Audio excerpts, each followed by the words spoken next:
Hello wonderful people, today we're gonna be looking at the Threaded Cane, one of the 3 starting weapons in Bloodborne.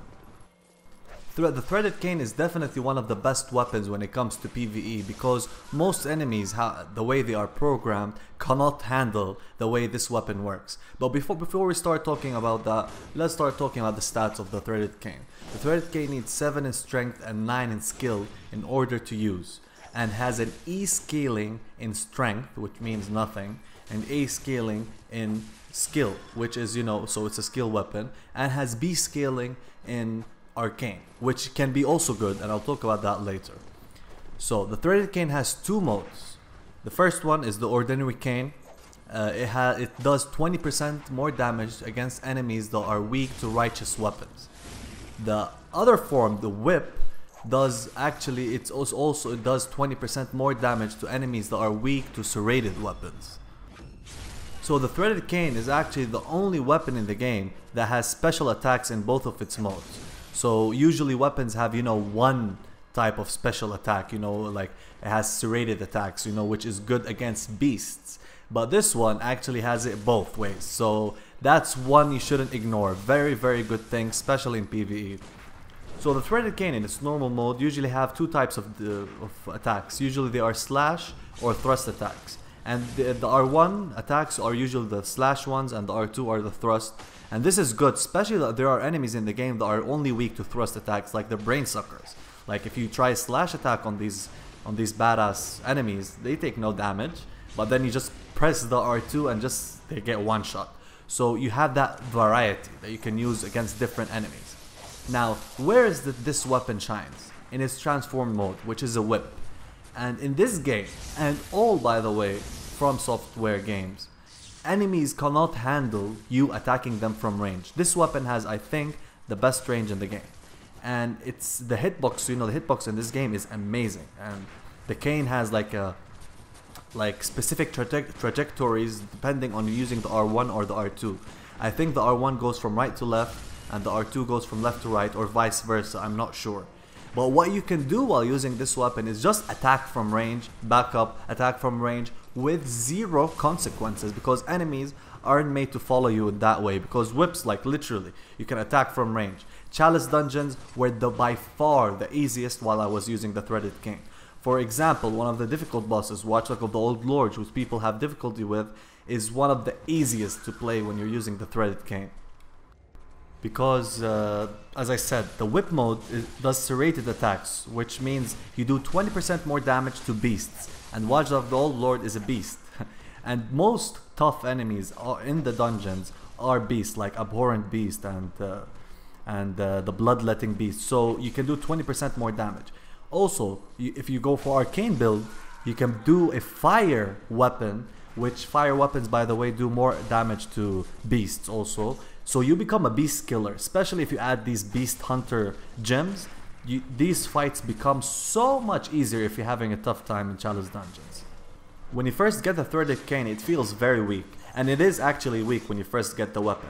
But when you progress in the game and you level up your skill stat, which increases the damage, and by the way, you should aim for 50, 40 minimum, 50 maximum if this is going to be your main weapon, to get the most damage you can.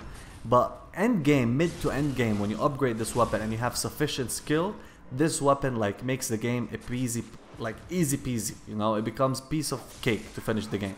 Really, especially Chalice Dungeons, which people say are the most difficult.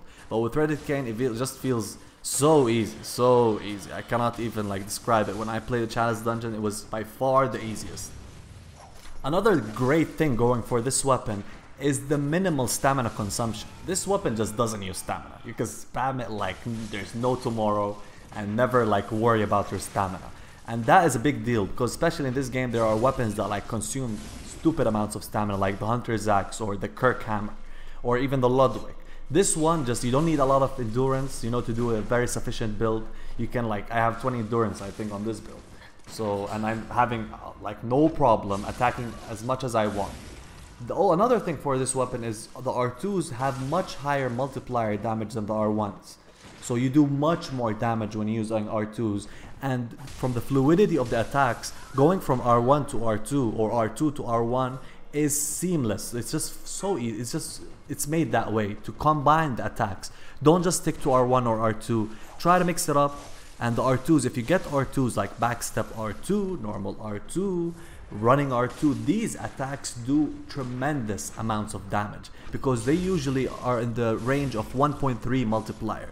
So they usually do 30% more damage than the R1s because the R1s are usually just one multiplier. So you should aim to get your R2 attacks. Another thing for this weapon is it's actually quite difficult to master. It took me a bit of time to master this weapon, but when I learned how to play with it, it is one of the most satisfying weapons to use because it's one of the weapons that, I don't know, it feels when you're playing it, you have to strategize and, you know, aim your attacks. By the way, using it unlocked is so good when you learn how to do it. Like, for example, I press R1. My human opponent, quick steps towards me. I unlock and just turn around, press R2. Usually this attack just hits them and you can actually like hit people like further away when unlocked. You can aim your attacks up or down, right or left. And it's amazing how much, you know, freedom you have with your attacks, you know? Like you control your attacks from range, which is, if you master it, you can like outrange any weapon in the game. The more you play with this weapon, the more rewarding it gets. Transforming attacks is also good, especially when you're in whip mode. For example, I'm pressing R1, R1, then my opponent just came straight to my face to spam the R1 attack. Press L1 and it does a very quick attack, very quick, that does also a lot of damage. So this weapon, in terms of variety, I think it's unbeatable in my opinion. Like, it has almost, the only thing that I can think that this weapon like has a disadvantage is maybe the parry timings. You know, you can get parried from range easily, and that's the only thing I can think about it, and also the low damage and the end and the start of the game. Anyways, this is the end of this review. I hope you enjoyed. I really advise you to try this weapon. This weapon is one of my favorites, definitely. As I said, it requires more skill than, for example, the Chikage, or more skill than, for the Ludwig, but when you master it, you will be rewarded. And if you don't concentrate on PvP, this weapon until now, it's the best I've tried for PvE, because you can literally play with no punishment. Anyways guys, thanks a lot for watching. This is the last clip. I'll see you on my next video. Bye bye.